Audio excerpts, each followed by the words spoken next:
Today's guest is writer, comedian, radio broadcaster, and artist, Mr. Simon Munnery. How are you, Simon?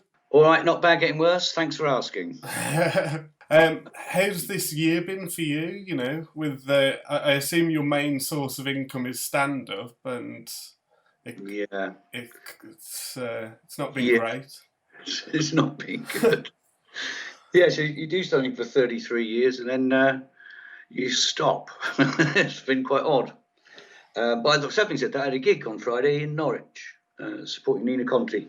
2 gigs in Norwich, which is I felt really rusty. I was doing one routine, and I ended it by saying, "I don't know how that ends. I can't. It's been so long since I did a gig, and I've done it like a routine for years. I haven't done it all the time. Normally, there's a show every year for Edinburgh, but if you're doing just like a 20-minute set, I'll do a bit of whatever. There's certain bits I go back to, and I just forgot how it ended. Second show, I remembered it. And also just that sort of rusty kind of, I don't know. It's a strange thing not to have done it for so long and then to have done it again. So, how long is it since? 6 months, I think, March. I was about 2/3 of the way through a tour, and I was in Leeds. I wrote a poem in Leeds called Death in Leeds. Can I perform it for you? Yes, please. Ibis room, doom, doom. Deserted streets, match of the day repeats, nothing to eat. And that was before COVID-19. Boom. I wrote that in Leeds. That was my last gig in Leeds. And then I did an interview on the way to Leeds. I did an interview with Radio 6 Music to promote the next bit of the tour, which was Edinburgh and Newcastle and then Glasgow and Liverpool. Anyway, it never went out because the rest of the gigs not cancelled. They've all been postponed, then postponed again. I think the tour is still going ahead. Alan Parker Urban Warriors farewell tour in February, but there's going to be social distance. They'll have to put a cap on the numbers. I don't know. There may be some embers still glowing in the showbiz fire. Something may rekindle in the new year. So, have you been managing to keep yourself busy? Yeah. Someone asked me, a neighbour said, "Are you bored?" And I just thought it was hilarious, which I never get. I can always got things to do, too many things to do, and I only do a small percentage of them. But I got into quite a nice routine. My wife and children went away to Australia as lockdown fell. They flew off, so I was left. It was just me and the dog in the house. So I got quite a good routine. I get up, do an hour's Skype maths with one of my daughters. Then try and get my temper back. Take the dog for a bike ride. He's quite a fast dog, so the only way I can keep up with us on a bike. And what else did I do? I don't know. Built a bike shed, built another structure, thought about some things, made some notes. I kept thinking of videos and into that editing track where you start making something. I could do that better. And so sort of got scripts for things I never quite got round to. Got quite interested in trying to green screen and then gave up on that. So nothing really. I've done nothing for 6 months, but makes a change. First time first August I've not spent in a cellar for 33 years or 32 years. Missed one. Yeah, that must be the strangest feeling for you as like an Edinburgh veteran that you have the same slot every year. I wonder if there's a sort of it's quite hard to change the direction of a super tanker. There's a rhythm to my year, which is so I lose June and July to worrying about this show thing that doesn't quite exist, and then do Edinburgh. After the first few days, it's a relief, it's up and running, and then you just tinker with it and play with it. I love that process until the last week when you haven't got the strength to change it anymore. You can just about do it again, and then sort of autumn, spring tour it. But always September, I'd come back. You don't realise how tired and ill you are until you get home. There's always because you're on adrenaline. I always take whatever gigs are coming, so try and keep your adrenaline level up the whole time. But so you sort of fight off illness, I think. So I don't get ill during Edinburgh, but the moment the last bell goes, the last show after was like, oh, cold, whatever. I remember one time I came back. I was just we haven't got any milk in the house. Want a cup of tea? I'll just get in the car and go and get some milk. I had to pull over. I couldn't see properly. I was dizzy from a kind of, extended tiredness. You think about it, like Edinburgh Festival, people packing themselves into 150 seat venues, but really packed in. You're bound to get ill. I mean, Yeah. there's people from all over the world crushed into tiny rooms, breathing the same air. I don't know if it can ever come back the way it has, the way it was. I sort of feel nostalgic for it. But anyway, something will turn up. It seems like such a strange world. The idea of people crammed into a venue to watch a gig, a music gig or a stand-up comedy. It seems it's like when you see someone smoke a cigarette in a pub in a film or on TV, and you're like, oh, that looks odd. And then when you see footage of a gig or something, you're like, oh, well, they're too close together. Yes, it's how quickly we change. On the smoking, there's a pub, it's gone now, but in Bedford, where they'd actually have a lock-in after and bring out the ashtrays. It was an Irish pub, but really great atmosphere. There's nothing like beyond just a lock-in. Okay, whoa, what? We can smoke indoors, and I'm a smoker. I quite like the going outside thing. I've really got used to it. Because most people don't go outside at all. They drive around in a metal box, get in another box, and just go home, watch the box. That's what people do. But so I do like going outside. Yeah. I'm quite fond of it as well. Like I'll because I'm a smoker as well, and I'll happily sit outside of a pub while my friends are going, Can we go back in there? And I'm like, no, this is fine. So you said you were touring as Alan Parker. Yeah. Has that character been updated for 2020 or? So what I did was how it came about. Barry Ferns of the Angel Comedy suggested about a year ago doing a retrospective. He said, "Why don't you do some shows you've done previously and do them again?" And one of it, he said, "Why didn't you Alan Parker?" I said, "Oh yeah, I hadn't done that for years and years." But there was a lot of it, as in I did, I think 3-4 hour long shows. Then it was a sort of a task of trying to remember what it was. And anyway, I did it, and it went well. And I thought, that stuff hasn't really aged. Well, it's aged, but like a Stilton. That's what I like to think of it. And indeed, someone said to me in Edinburgh, it went really well. I was really pleased. He said, it's actually that character is funnier being done by a 50-year-old man than a 22-year-old. There's something funny about it being so passionate and angry about these ridiculous things. But I created new stuff came to me in a trickle. So there's several new bits which I was very pleased with and really enjoyed doing. So I was enjoying the process of touring as well, because adding bits and I did think I should have thought by now of what Alan would say about COVID, but I think it's needs must. Like when you're actually doing a gig, something will occur to me, stroke him. I made notes, but I haven't got sort of killer bit of material. But I had quite a lot about Jeremy Corbyn and climate change. So that was all new. So yes, there was new stuff, but the old stuff is gold. Yes. It's like you say, it's almost a timeless character, because there are, in every generation has those people, the sort of earnest idiot, he thinks what he's doing is, really powerful and really strong, but it's, he can't see that. Right, my favourite new joke is right at the beginning. I walk on, go, just say to a woman, I don't know why, but it has to be a woman in the front. I go, "Sister, can you play the guitar?" And what I'm hoping is she says no, and most often she says no. She goes, "No." I go, "Yes, you can." And I go and get it. It's not even a guitar; it's a ukulele. I've got to carry it, and I give it to her, and then I take credit for going empowering a woman in the front row straight off.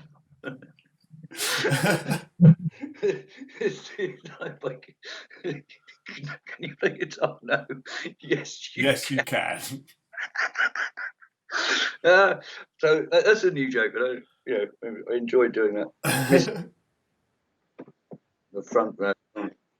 And then, another character that you do is the security guard, which is another character that's like doesn't see the funny side of what is happening, is, you know, in a similar way to Alan, where it's like he doesn't see why everyone's laughing at him.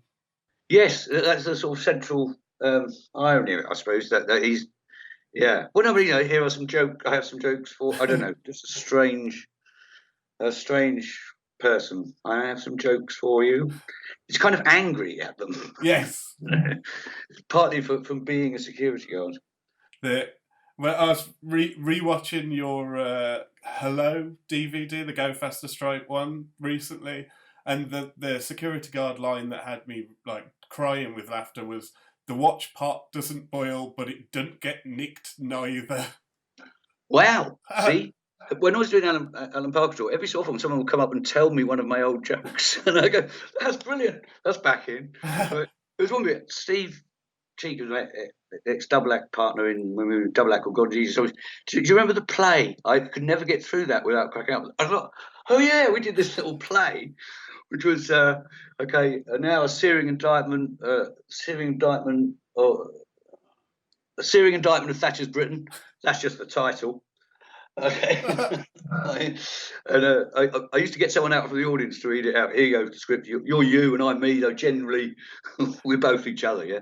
So they go, what do you think, Alan, what do you think about the situation? Terrible. I blame the government. I blame you. And me, all of us, everybody. We are the government. That's the dreadful irony. And that was it. Stephen, but anyway, yes. Yeah, so what was it again? The watch pot never.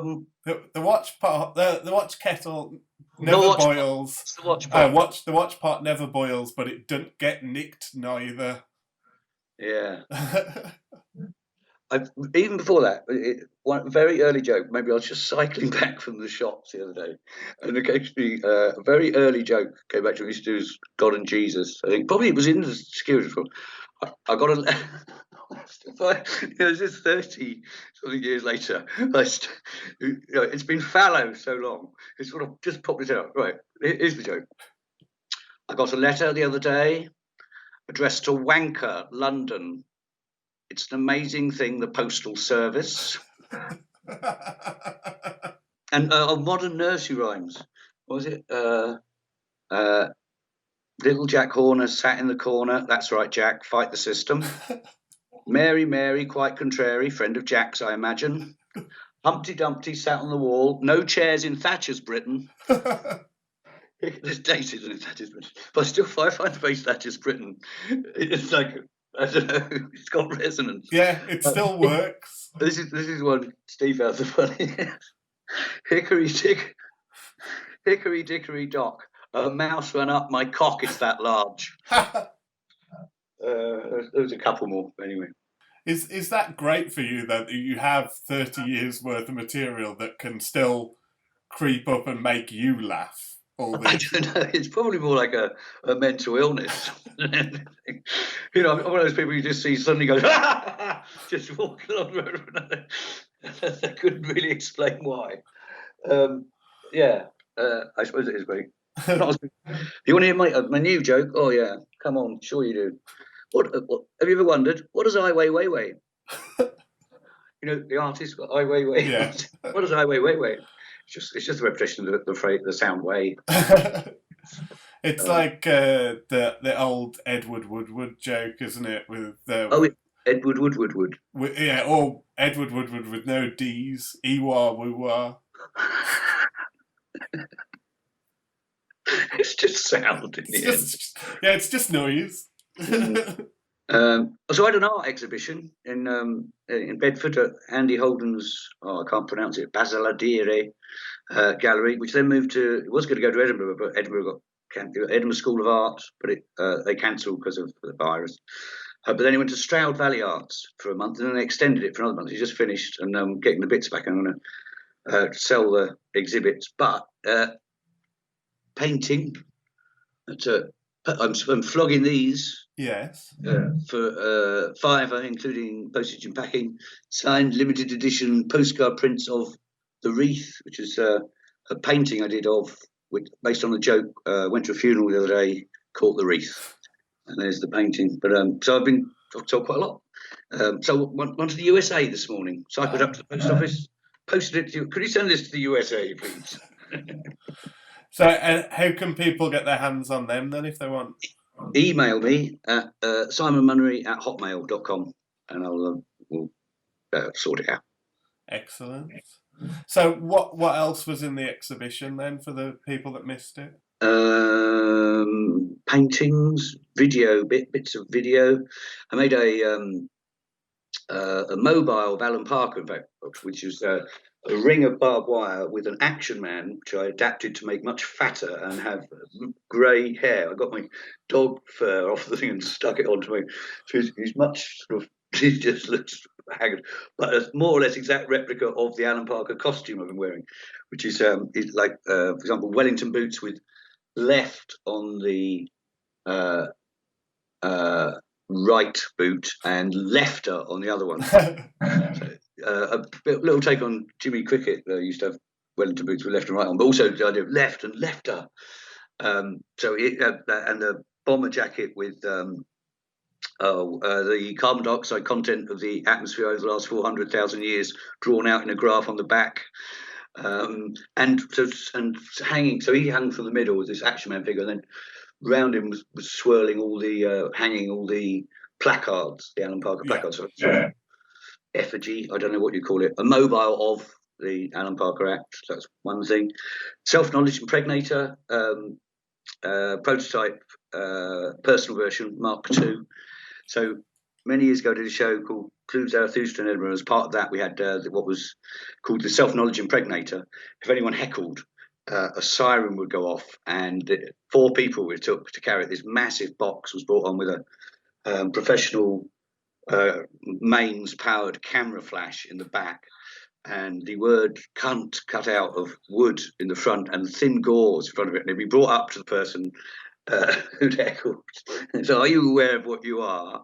And they'll go, no. And then we fire it, and I go, now what? And then they've got the word just burned into their retina. But it was very popular. People would heckle deliberately so as to have that done. Anyway, so I built a personal version of that, which is just a bicycle helmet with some light, but you just tap your head, and the word is briefly burned into your retina. Not burned, just in your retina. What else? There was loads of stuff. Paintings, Venn diagrams, a stone. I did for several years. I did a show called Annual General Meeting. I can't remember how many years. 4 years. I thought it'd get funnier as a title. Didn't.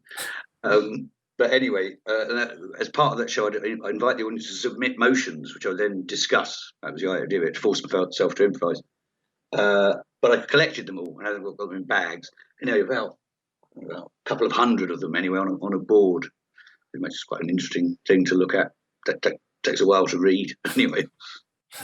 But you have a routine about art and comedy, and that do they overlap? And so is that you almost taking that to the next level then? Like actually putting on an art exhibition is. It wasn't my idea. It was an artist. Andy Holden is an artist. His idea. He was interested in that question of what is he liked that joke particularly, and the Venn diagram thing, and the idea of what is that? And so his idea was, well, let's take your stuff, Simon, and put it into an art gallery context, and let's ask that question of the world or the art community, and apparently it's going to get reviewed in the art review. They've asked for photos from it, but we don't know at this stage whether it's going to get a good review, and Andy suspects it will be a very bad review. But anyway, and it got I think reviewed in the Guardian as well in the art section, so it has sort of done that. But it's kind of impossible. Like good friend of mine, Boothby Graffo, very good comic, but several years ago, about 10 years ago, he started writing plays in Edinburgh. I think some of them went on the radio even, maybe. But anyway, but it was always, when it was reviews, it would say by comedian Boothby Graffo. Like, once you've got you can't really get out of that. And you can say and playwright maybe, but so yeah, I think it's sort of true. You're stuck like that. Yeah. I don't think I could be. But I don't know. artist, comedian. I just do what I do. I'm quite happy. Yeah. I'm miserable. That's what it's a thin line. But it's like you essentially are Simon Munnery, aren't you? In whatever form that may take, you know. I'm one of them. We're a franchise. Very unsuccessful franchise. No, yeah. So is it art? I don't know. Doesn't. It's like, yeah. I mean, sometimes I've done interviews for newspapers. They say, "Oh, can you describe yourself in one word?" No, can't. I mean, why should you have to? I personally have a aversion to describing, particularly people, things, or anyone who can describe themselves. Anyway, there's something odd about that. Hello, I'm like this, and you Yes. know, well, what's my job? Rubber stamp your. Oh, so you are. I don't know. Describe, and beyond that, describing anything really. What's the point? Yeah. It's like you say, I think if something can be summed up in like 1 or 2 words, then it's probably either shit or pointless. Like, yeah.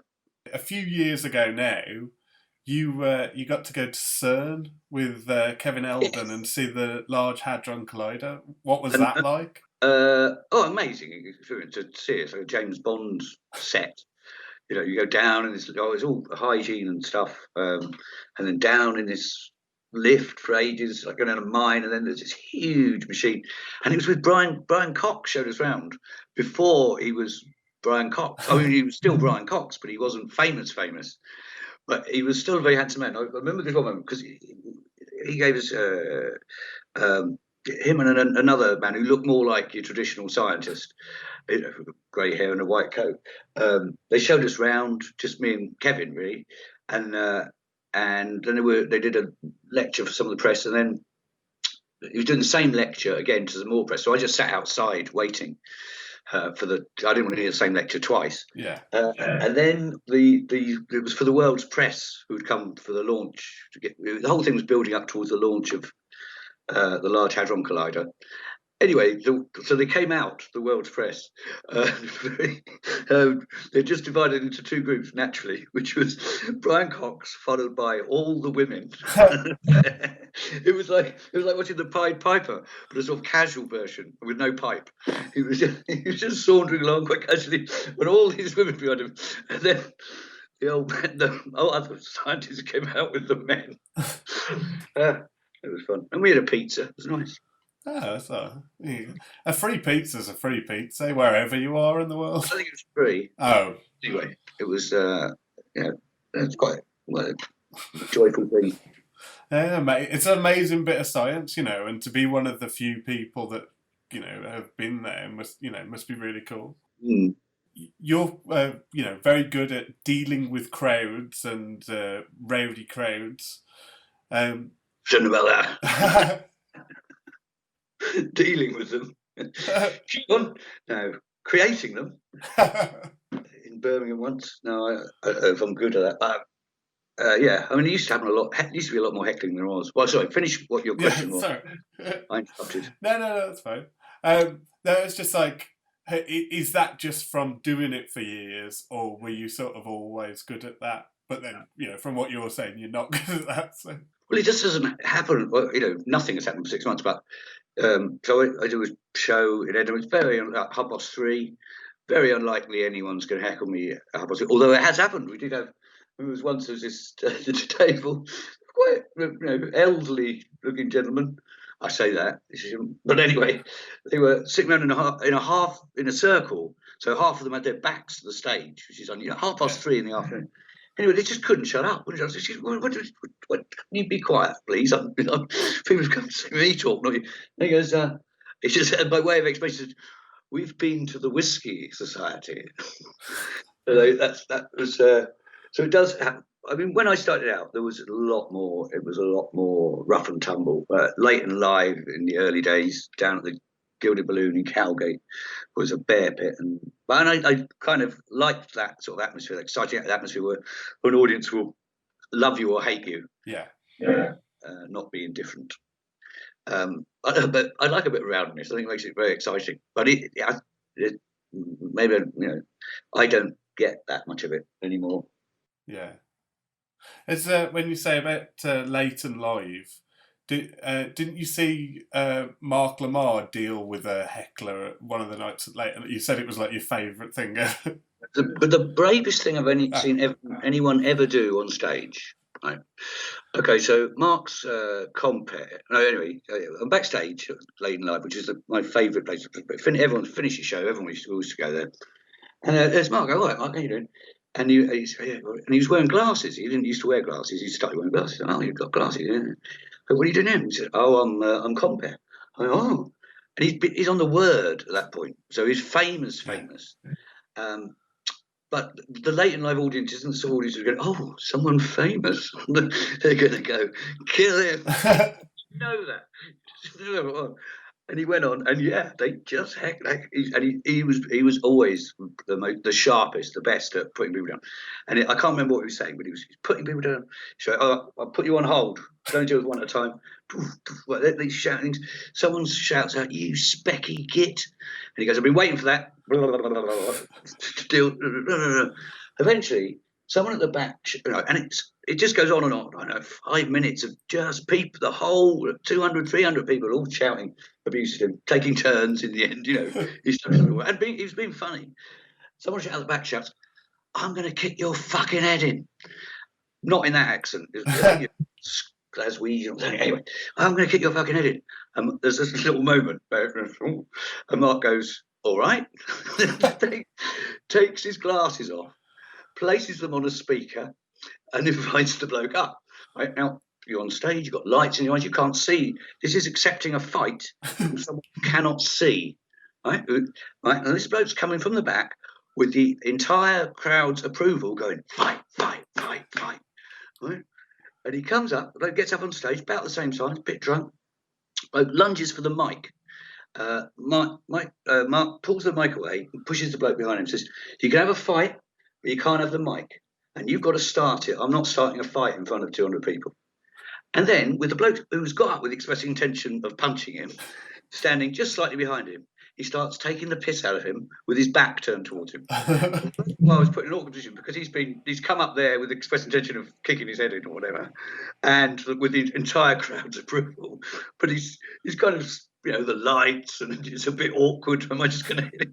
He didn't know what to do, so he stage dived and smashed the table, loads of glass everywhere, and the bouncers threw him out. But that moment when someone goes, I'm going to kick your fucking head in. All right then. On the other hand, Mark was pretty good at fighting.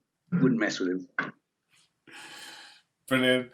And then I like to finish all my interviews with the same question, so I'll put it your way if that's all right. Sure. Some of the answers we've had so far, just to set you up, are Ricky Gervais, Russell Brand, and Steve Guttenberg from Cocoon. So the question is it who invented printing? Just trying to guess. Gutenberg press. Now go on.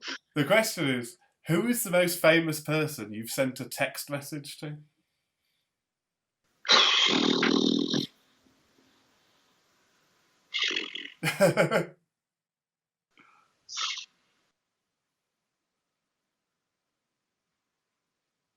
I mean, favourite. You can interpret it however you want. It's send a message to Andy Zaltzman, I suppose. He's done all right. Rob Newman. I don't know. Rob Newman. Rob Newman. Yeah, absolutely. Lovely do. He'll do. I don't know what it was, Simon. I knew you weren't going to like that question, but I have to end all the interviews. Well, it's just very hard to answer, because I've got to work out how famous everyone is. Yeah. I know quite a lot. I've probably texted quite a lot of famous people, but it was before they were famous. And they never got back to me. I don't know. But so is there any way you want to point people in the direction of? Yes, do buy one of these charming painting postcards for £5 of your £5.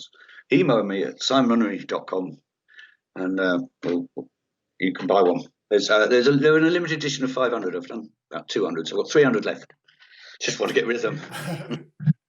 Excellent. Simon, thank you ever so much for talking to me. Thank you, Mark. Absolute pleasure.